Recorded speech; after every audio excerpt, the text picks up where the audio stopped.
मेरा पलंग हिला तो मैंने कहा कि शायद कोई बच्चा आया है, मेरे पानी पूछने आया है, दादी क्या लोगी ऐसे पूछने आया है। जब मैंने आँख खोल के देखा तो मेरे सामने एक अजीब सी शक्ल वाले एक दिव्य पुरुष खड़े थे। अच्छा। तो मैंने अचानक देख के मैं थोड़ा घबरा गई कि दरवाज़ा तो बंद है, ये अचानक कौन आ गया। हाँ, दिन के लगभग 1 बजे की घटना है ये। हाँ, मैं जाग रही थी उस समय। जैसे अभी हरिद्वार में हम मौजूद हैं। हाँ। जो हर की पौड़ी है उसके पास जो भगवान शिव की जो विशाल प्रतिमा है। हाँ। तो अगर मैचिंग करें तो जो आपको दर्शन हुए या फिर जो प्रतिमा है वो, हाँ। तो वो दोनों मैच करते हैं आपस में हैं। तो उनकी वेशभूषा अगर जानना चाहें तो कैसी थी?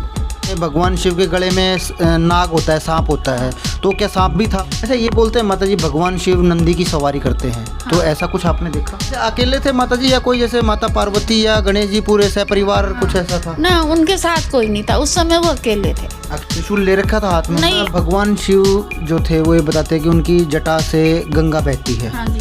तो वो भी आपने देखी? या कहते हैं कि भगवान शिव ने विष पी लिया था और उनका सारा शरीर नीला पड़ गया था।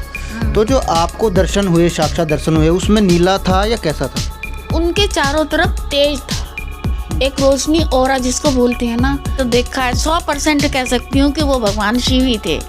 दावा करते हैं? हाँ, दावा करती हूँ।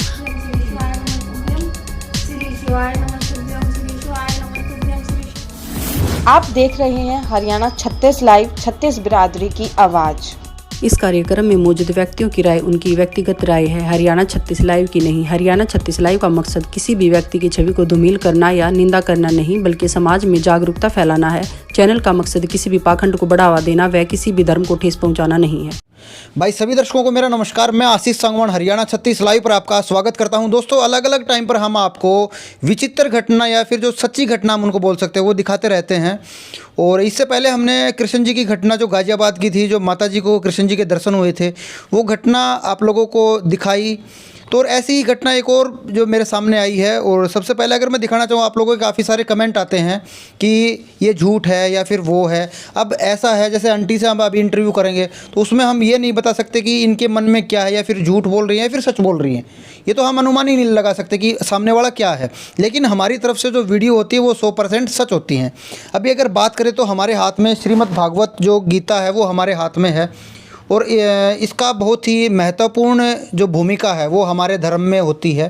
तो माता जी, सबसे पहले एक बिलीव के तौर पे आप ये बताओ कि जो भी मतलब आप बताओगे बिल्कुल इसको सर्वोपरि मान के बिल्कुल सच आप बोलोगे? हाँ, इस गीता को मैं बहुत ही सर्वोपरि और बहुत ही पवित्र मानती हूँ। और जो भी मैं कहूँगी वो सत्य कहूँगी। और वैसे भी आजकल नवरात्रों के दिन चल रहे हैं, देवी पूजा के दिन है। ऐसे में कौन ऐसा होगा जो झूठ बोलेगा। मैं तो केवल इसीलिए ये अपने विचारों को आप लोगों तक पहुंचाना चाहती हूँ कि जो अनुभव मुझे हुआ और जिस कर्म को करने से अगर मुझे थोड़े मन को शांति और खुशी मिली और जो टेंशन है वो हट गई, तो इसी तरह आप लोगों को भी फायदा हो, कुछ लाभ मिले। तो इसी तक मैं अपने विचारों को आप तक पहुंचाना चाहती हूँ। अच्छा, आपने भी बताया था माता जी कि आपके साथ एक अद्भुत घटना आपके साथ घटी है, तो उसका ही जिक्र करेंगे। तो वो कैसे हुआ, कब हुआ, वो बातें बताएं प्लीज़। हाँ आशीष जी, एक दुर्लभ घटना, क्या कहूँ, अद्भुत घटना मेरे जीवन में घटी जो मैं ज़िंदगी में कभी भी भूल नहीं पाऊँगी। अच्छा जी। हाँ, और कभी कभी जब उस दुर्लभ घटना को मैं अकेले में याद करती हूँ ना, तो मुझे बहुत अच्छा लगता है, असीम आनंद की अनुभूति होती है और पूरा शरीर रोमांचित हो जाता है, रोंगटे खड़े हो जाते हैं। तो ऐसा लगता है कि जैसे ही एक विचार, कोई पवित्र विचार है जिनके आने से एकदम शरीर भी जो है एनर्जी छोड़ता है। जी। हाँ। अच्छा, शुरुआत करें जो आप बता रहे हैं उसके बारे में शुरुआत करें, जो घटना है वो बताएं प्लीज़। ये घटना 13 जुलाई 2022 की है। अच्छा जी। तो उन दिनों मैंने पशुपतिनाथ के व्रत शुरू किए थे। ठीक है। तो मैं ज़्यादा तक भगवान शिव को मानती हूँ। आजकल ज्योतिर्लिंगों के दर्शन भी, मैंने तीर्थ भी किया, बहुत ज़्यादा तक ज्योतिर्लिंग के दर्शन कर चुकी हूँ और 1, 2, 3 शायद बाकी रह गए हैं। तो मेरी आस्था ज़्यादा तक शिव भगवान में है। ठीक है। 4 व्रत तो मैंने बहुत आसानी से कर लिए, ठीक ठाक, बहुत अच्छे सफलतापूर्वक चले गए। 5वें व्रत के लिए मैंने तैयारी कर ली थी इतवार को, और 108 बेलपत्रों की व्यवस्था की मैंने, और बंडल बना के रख लिए, और मन में खुश हो रही थी, उत्साह था कि कल मेरा उद्यापन हो जाएगा, मेरे पशुपतिनाथ के व्रत पूर्ण हो जाएंगे। तो इसलिए जो मैं खुश हो रही थी कि कब सवेरा हो और कब मैं पूजा पाठ शुरू करूं। तो उस दिन अचानक रात को, इतवार के दिन, मेरी तबीयत अचानक खराब हो गई। मेरे पेट में तेज दर्द उठा। पेट में दर्द हो गया था हाँ, आपको? दर्द उठा, और ऐसा दर्द कभी नहीं उठा कि भाई किस लिए हो रहा है या पहले ही उठता हो। तो वो दर्द बढ़ता गया, बढ़ता गया, बढ़ता गया। 1-2 बार मैंने घर वालों को भी मैंने उठाना ठीक नहीं समझा कि वो भी परेशान होंगे। सुबह तक मैं दर्द से तड़पती रही, और ये हालत हो गई कि मैं बिस्तर से उठने लायक नहीं रही। तो बच्चों ने सुबह जब देखा तो उन्होंने डॉक्टर को बुलाया, और डॉक्टर ने जब मेरे को दवाई दी उससे और बढ़ गया। तो कहने का मतलब ये है कि 2-3 दिन जो है अब मैं इसी तरह दर्द से तड़पती रही। अब फिर इस सीरियस बीमारी ने कम से कम 1 हफ्ता मेरा ले लिया। अच्छा जी। तो 8-10 दिन के बाद मैं कुछ चलने फिरने लायक हो गई थी, पर कमजोरी बहुत थी, बस लेटी रहती। थोड़ा बहुत चल लेते थे? हाँ, लेटी रहती थी। तो दिन को बहू ने खाना दिया, तो खाना खा के मैं बिस्तर पर लेट गई। अच्छा। लेटी थी तो 5 मिनट हुए होंगे, तो इतने में ऐसा लगा कि जैसे मेरा पलंग हिला। तो मैंने कहा कि शायद कोई बच्चा आया है, मेरे पानी पूछने आया है, दादी क्या लोगी, ऐसे पूछने आया है। जब मैंने आँख खोल के देखा तो मेरे सामने एक अजीब सी शक्ल वाले एक दिव्य पुरुष खड़े थे। अच्छा। तो मैंने अचानक देख के मैं थोड़ा घबरा गई कि दरवाज़ा तो बंद है, ये अचानक कौन आ गया। माता जी कहाँ दिख रहे थे आपको? जैसे ऊपर दिख रहे थे या फिर सामने से? के मेरे पलंग के साथ खड़े थे वो। अच्छा, आपके पलंग के पास खड़े थे? बिल्कुल पलंग से लगकर खड़े हुए थे तो नीचे खड़े थे, मगर और मुझे नहीं लग रहा था कि, पर हाँ ये लग रहा था कि वो खड़े हुए हैं। तो जब उन्होंने मेरी तरफ देखा और मैंने उनकी तरफ देखा, तो उन्होंने सिर हिला के और गर्दन हिला के मुझसे मेरा हाल पूछा कि क्या हाल है। तो मैं जवाब नहीं दे पाई और देख रही। फिर उन्होंने कुछ बोलना शुरू कर दिया। जब बोलना शुरू कर दिया तो उनका मुंह पूरा चल रहा था। अब मुंह चल रहा था किंतु आवाज़ नहीं आ रही थी। तो तब मैंने अचानक दीवार के पीछे एक बड़ी विशाल सी भगवान शिव की फोटो पूरे दीवार में छप गई। तो मेरे मन के किसी कोने से आवाज़ आई, ये भगवान शिव हैं। तो मैंने कहा हाँ मैं समझ रही हूँ, आप ही हो आप। तो ये मैंने इतना कहने के बाद मैंने नाराज़गी से मुंह फेर लिया, क्योंकि जब से मैं बीमार पड़ी थी, मेरा 5वां व्रत छूट गया था उद्यापन का, तब से मैं भगवान शिव से नाराज़ थी। अच्छा, आप भगवान शिव से आपने मान लिया था कि आप नाराज़ हैं उनसे? हाँ, कुछ गुस्सा था? हाँ अंदर, क्योंकि बहुत ही श्रद्धा के साथ, समर्पण के साथ मैं पूजा पाठ करती थी और किया भी। और इतना कुछ होने के बाद भी मेरा 5वां व्रत मेरा अधूरा कैसे रह गया। इसलिए फिर मैं सोचती थी व्रत कुछ नहीं है, ऐसा मन में आता था। फिर सोचती नहीं, ईश्वर तो है ही, ये तो हमारे कर्म है, जो कोई गलती होगी तो मैंने।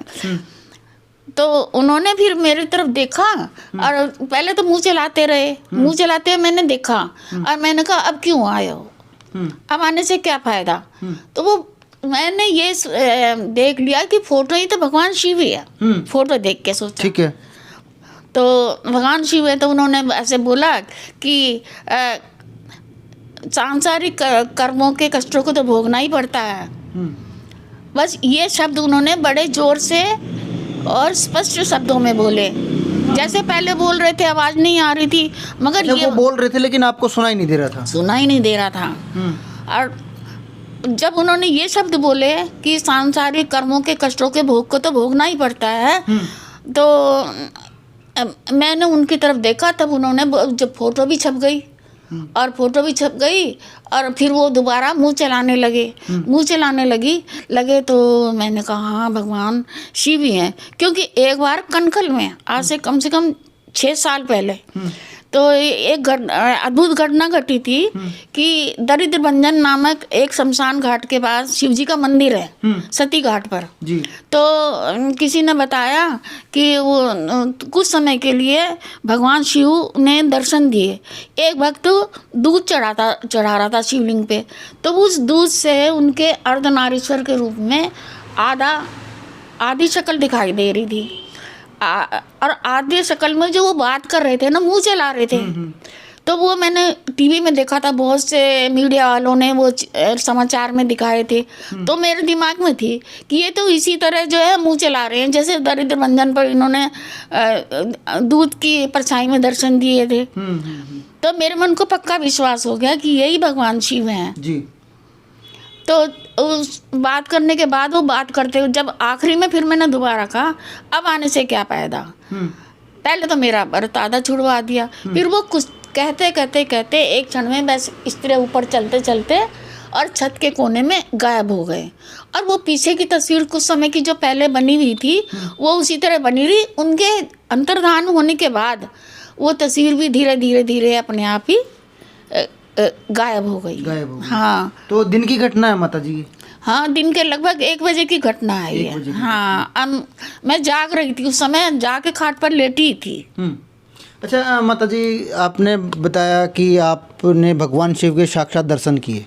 हाँ। तो लोग जो है इन चीज़ों को नहीं मानते। अगर बात करें तो मेरे भी कुछ सवाल जवाब हैं आपसे, और लोगों के भी सवाल जवाब है, वो मेरे भी नहीं है, पब्लिक के सवाल होते हैं। हम एक जरिया होते हैं पब्लिक के सवाल आप तक पूछने के लिए।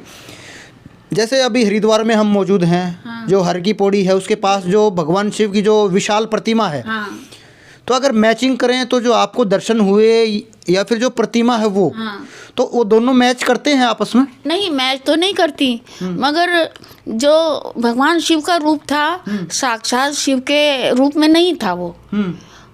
बस उनकी एक विशेषता ये देखी कि जो उन्होंने टोपी पहन रखी थी, क्योंकि मेरा सारा ध्यान शिव जी के ऊपर ही ऊपर था। कुछ घबराहट में था या जो भी आप समझें कि उस समय तो थोड़ा मन वैसा हो जाता है ना कि क्या करूं क्या ना करूं। तो मेरा उनके चेहरे की तरफ ही निगाह थी मेरी। तो थोड़ी देर के बाद जब उनकी जो उन्होंने ऐसा बोला ना कि सांसारिक कर्मों के कष्टों को तो भोगना ही पड़ता है। तो उसके बाद से फिर मुझे बिल्कुल पूरा विश्वास हो गया कि यही भगवान शिव हैं। इसका मतलब आपका जवाब ये है कि पूरी तरह से जो फोटो है वो जो हरिद्वार वाली जो मैचिंग नहीं थी, जो आपने तो आपको दर्शन। हाँ, मगर जो मेरे दीवार पर जो भोले शंकर के रूप में वो दिव्य पुरुष खड़े थे, उनके पीछे दीवार पे भगवान शिव की एक विशाल पूरी छप गई थी, जिसमें उनके हाथ उनकी बिल्कुल शिव जी की जो है मूर्त थी उसमें। अच्छा माता जी, एक बात और भी है, जो उनकी वेशभूषा थी, जो आप पुरुष आप बता रहे हैं, फिर जो आप भगवान शिव को आप बता रहे हैं, तो उनकी वेशभूषा जैसे अभी फोटोज़ वगैरह में देखते हैं कि अर्धनग्न अवस्था में भगवान शिव होते हैं, या फिर जो एक वो चित्ते टाइप का जो कपड़ा है उस टाइप का कुछ ऐसा बताते हैं। तो उनकी वेशभूषा अगर जानना चाहें तो कैसी थी? देखिए, उनके शरीर पर ना तो मृगशाला थी और ना ही शरीर के ऊपर का भाग, क्योंकि मेरा ध्यान तो उनके चेहरे की तरफ था, भगवान के मुख की तरफ ही था। पर उन्होंने कुछ न कुछ शायद पहन रखा था, इतना मुझे पर हाँ, जो छाती से ऊपर का इतना हिस्सा था वो मुझे बिल्कुल साक्षात हूबहू अभी तक याद है। उनकी टोपी पर मैंने ज़रूर ध्यान दिया था। टोपी पहन हाँ, और जैसे ही उन्होंने टोपी पहन रखी थी वो आज तक मैंने कभी नहीं देखी, चाहे वो मुकुट के समान थी या जटाओं का गुच्छा था, जो भी वो उसको हम कह सकते हैं कि टोपियां तो हमने बहुत सी देखी हैं, लोग पहनते। टोपी पे भी नहीं होगी फिर तो वो है? टोपी मानते हैं उसको, या फिर जो जटाओं का गुच्छा उसको हम जटाओं का गुच्छा भी कह सकते हैं। क्लियर नहीं दिख रहा था। हाँ, क्लियर नहीं दिख रहा था, बस इतना चेहरा उनका दिख रहा था। एक बात और भी है, जैसे आम जो फोटोज हैं उसमें भगवान शिव के गले में नाग होता है, सांप होता है, तो क्या सांप भी था फोटो में? ना, सांप नहीं था। मगर जो पीछे फोटो थी दीवार पर छप अपने आप ही प्रकट हो गई थी। उसमें सांप भी था और उनके हाथ में डमरू भी था, एक हाथ में, और एक हाथ में त्रिशूल भी था। जो साक्षात आपको दर्शन हुए उसमें सांप नहीं था? उसमें सर्प नहीं था। उसमें सर्प ना, नहीं था। उसमें सर्प नहीं था। अच्छा, ये बोलते हैं माता जी भगवान शिव नंदी की सवारी करते हैं, तो ऐसा कुछ आपने देखा? ना, उस समय नंदी पर सवारने की नहीं आए थे, और वो वहीं पर मेरे पलंग के पास ही प्रकट हुए और उड़ते हुए चले गए। अगर नंदी पे सवार होते तो उड़ थोड़ी सकते थे वो। अच्छा, अकेले थे माता जी या कोई जैसे माता पार्वती या गणेश जी पूरे सपरिवार कुछ ऐसा था? ना, उनके साथ कोई नहीं था उस समय, वो अकेले थे। अकेले थे। हाँ, एक तो मेरे अंतर मन ने ये गवाही दी कि ये भगवान शिव है। दूसरे जब दीवार पे विशाल फोटो प्रकट हो गई शिव जी की, तब मन में पक्का विश्वास हो गया कि ये जो मेरे से हाल पूछने आए ये भगवान शिव ही हैं, क्योंकि मैं इनसे नाराज थी बहुत। ठीक है। अच्छा माता जी, त्रिशूल की बात करें, उनकी प्रतिमा में त्रिशूल होता है, तो क्या त्रिशूल भी आपने देखा? त्रिशूल ले रखा था हाथ में? नहीं, जो दिव्य पुरुष मेरे सामने खड़े थे उनके हाथ में डमरू त्रिशूल वगैरह कुछ नहीं था। कुछ नहीं था। हाँ, बस मैंने उनका केवल इतना चेहरा देखा और उसी से बात करते हुए और उनको बोलते हुए देखा है बस। ना वो उनका हाथ हिला कि नहीं हिला ये मैं नहीं देख पाई, क्योंकि मेरा पूरा ध्यान उनके चेहरे पे केंद्रित था। अच्छा, भगवान शिव जो थे वो ये बताते हैं कि उनकी जटा से गंगा बहती है। हाँ जी। तो वो भी आपने देखी या कैसे, क्या कुछ था वो? देखो, गंगा जी के दर्शन तो मैंने नहीं किए। हाँ, फोटो में गंगा की जटा बह रही थी, मगर जो दिव्य पुरुष खड़े थे उनके कोई जटा से गंगा की धारा नहीं निकल रही थी। जी। माता जी ये बताते हैं कि भगवान शिव ने विष पी लिया था और उनका सारा शरीर नीला पड़ गया था। तो जो आपको दर्शन हुए, साक्षात दर्शन हुए, उसमें नीला था या कैसा था? हाँ, वो नीलेपन पे था, जैसे सांवलापन होता है, थोड़ा नीला नीला रंग लिए हुए वो था। और सबसे बड़ी विशेषता क्या थी कि हम उन्हें साधारण मनुष्य क्यों नहीं कह सकते, क्योंकि उनके चारों तरफ तेज था, एक रोशनी ऑरा जिसको बोलते हैं ना, जो देवताओं के चारों तरफ, देवियों के चारों तरफ होता है या दिव्य पुरुषों के होता है, बैक में एक रोशनी सी चारों तरफ जो घूमती है ना ऐसे, वो था, तेज सा चमक रहा था, जिसके लिए हम उन्हें साधारण मनुष्य नहीं कह सकते। अच्छा, ये बताते हैं कि उनके सिर पे चंद्रमा भी होता है, चांद भी होता है। तो वो भी देखा हुआ आपने, उसके बारे में? देखो, चंद्रमा की तरफ मैंने ध्यान नहीं किया कि। अच्छा माता जी, एक बात और भी है, जैसे आप जो दर्शन आपको हुए वो एक मनुष्य रूप में दर्शन हुए भगवान के, या फिर किसी देवता रूप में हुए, या फिर शिवलिंग के रूप में दर्शन हुए आपको? देखिए, उनका रूप ऐसा निराला और अद्भुत था ना, उन्हें हम मनुष्य नहीं कह सकते।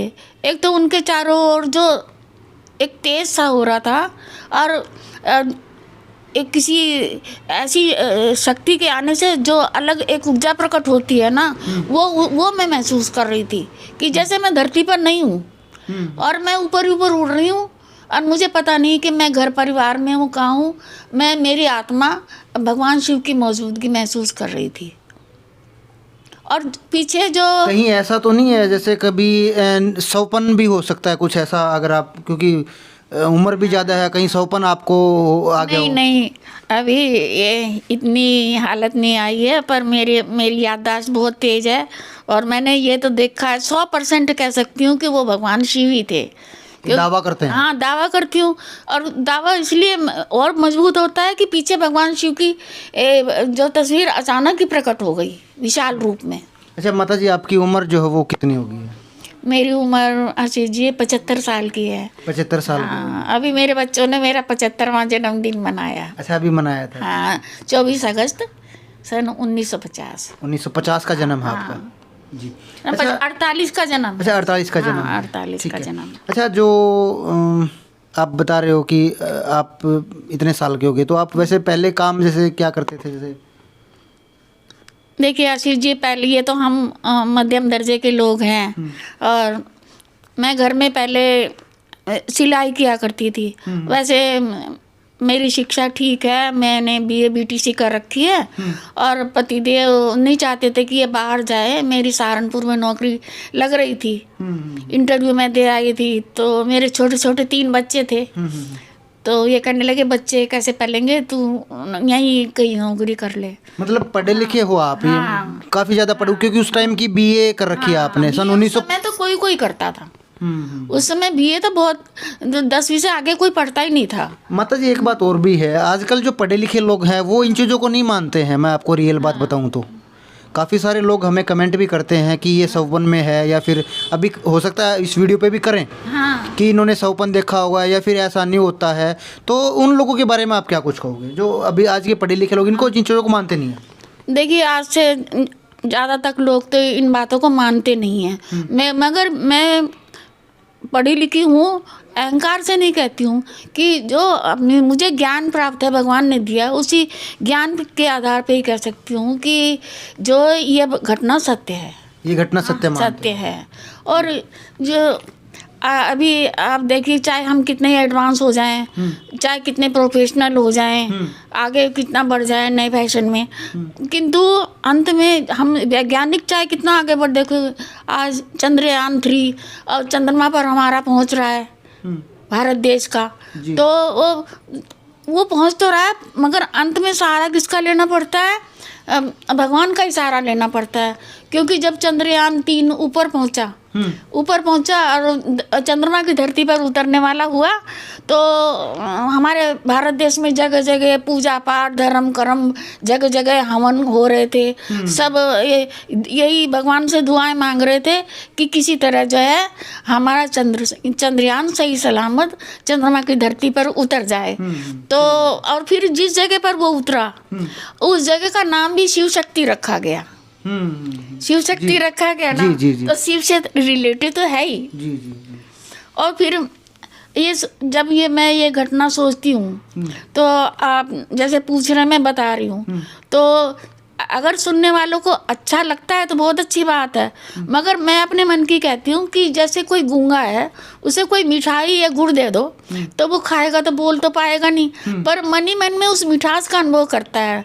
तो इसी प्रकार जो मैंने भगवान शिव के दर्शन किए तो मेरे मन में बहुत ही आनंद की अनुभूति होती है, बहुत खुशी मिलती है मुझे।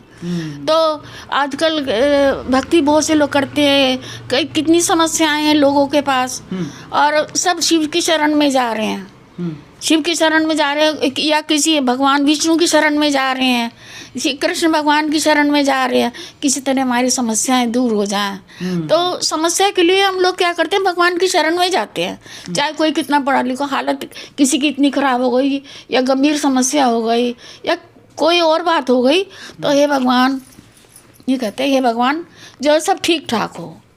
तो हम सबसे पहले भगवान को, कोई पढ़ा लिखा भी होगा, साइंटिस्ट भी होगा, तो वो भी पहले भगवान को एक बार जरूर याद करता है ना। तो जैसे चंद्रमा के लिए, चंद्रयान 3 के लिए सब दुआएं कर रहे थे, नीचे साइंटिस्ट भी कर रहे थे, पूरा भारत देश भी कर रहा था। अच्छा माता जी, एक सवाल और भी दिमाग में है, ये जो घटना दर्शन आपको हुए, इससे पहले आप ऐसा मानते थे कि भगवान के भी ऐसे साक्षात दर्शन हो सकते हैं?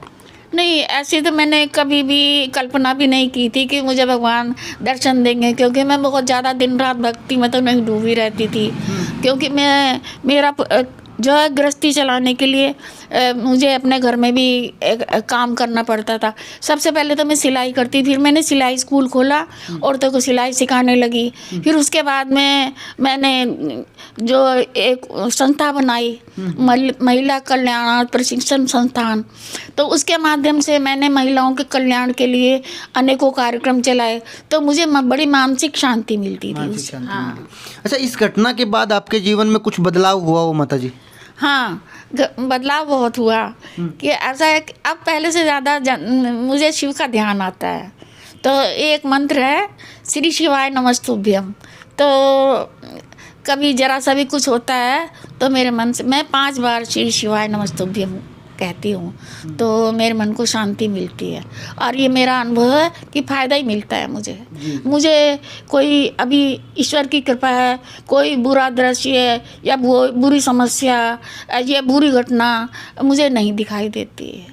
अब शरीर से भी मैं ठीक ठाक हूँ। वो तो दिख ही रहा है, जब 75 की उम्र है आपकी और इतने अच्छे से बातचीत आप हमारे साथ कर रहे हो, वो तो एक जाहिर सी बात है, लगी रहा है आप स्वस्थ, जो शरीर आपका स्वस्थ है। बस ये ईश्वर की कृपा है, ऊपर वाले की कृपा है। क्योंकि जो हमेशा जो है सन्मार्ग पर चलो, मेरे जीवन का ध्येय, ये भगवान ने मुझे सद्बुद्धि अपने आप ही दी है, ये गॉड गिफ्ट है मेरे लिए कि मैं कभी भी कोई गलत काम नहीं कर पाती हूँ, गलत रास्ते पे जाने से डरती हूँ। अब से नहीं, बचपन से ही मैं करती हूँ। अच्छा माता जी, लास्ट में जो व्यूअर हमें देख रहे हैं, जो दर्शक, जो देशवासी हमें देख रहे हैं, उनको कम शब्दों में क्या संदेश आप देना चाहोगे? देखिए, जो है मैं सभी लोगों से यही कहना चाहती हूँ कि हमेशा अच्छे कार्य करो और किसी का दिल ना दुखाओ। यदि आप गृहस्थी में हैं तो ईमानदारी और परिश्रम से धन कमाओ, गृहस्थी का पालन करो, अंधभक्त मत बनो, हर समय भक्ति में ही ना डूबो। अगर आपके पास समय नहीं है तो कर्म जो है भाग्य बनाने के लिए कर्म करना बहुत ज़रूरी है। तो लोभ लालच का त्याग करो। क्रोध जो है, क्रोध पाप का मूल होता है। तो इसलिए अगर क्रोध दूर रहेगा तो क्रोध से जो है अनेकों दुर्गुण आते हैं। और सबसे बड़ी बात यह है कि एक झूठ, सबसे पहले झूठ का त्याग करो, क्योंकि ये एक झूठ रूपी एक छिद्र अगर यदि हमारे मुंह में आ गया ना, तो उस झूठ रूपी छिद्र के रास्ते अनेकों दुर्गुण हमारे में प्रवेश कर जाते हैं। तो सबसे पहले हम अपनी आदत डालें कि झूठ से दूर रहें।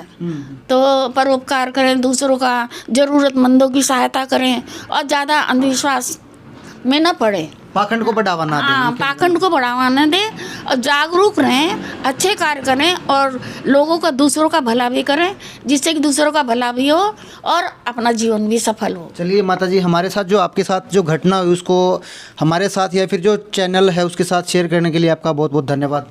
थैंक यू, धन्यवाद आपको। तो माता जी से हमने बातचीत की, पेशे से टीचर भी थी और पढ़ी लिखी हैं, उम्र जो है वो 75 साल है। एक विचित्र घटना, अद्भुत घटना माता जी के साथ हुई और भगवान शिव के जो साक्षात दर्शन हैं वो माता जी ने की, उसका एक्सप्लेनेशन हमारे चैनल पे माता जी ने किया। तो और भी ऐसी ऐसी सच्ची घटनाएं आपको दिखाते रहेंगे। तब तक के लिए आप हमारे चैनल पर नए हो तो चैनल को सब्सक्राइब कर ले, इसका जो बेल आइकन है वो बेल आइकन भी दबा लें। नमस्कार, मैं आशीष सांगवान, हरियाणा 36 लाइव, हरिद्वार, उत्तराखंड, भारत। धन्यवाद। जय हिंद, जय भारत, जय गौ माता।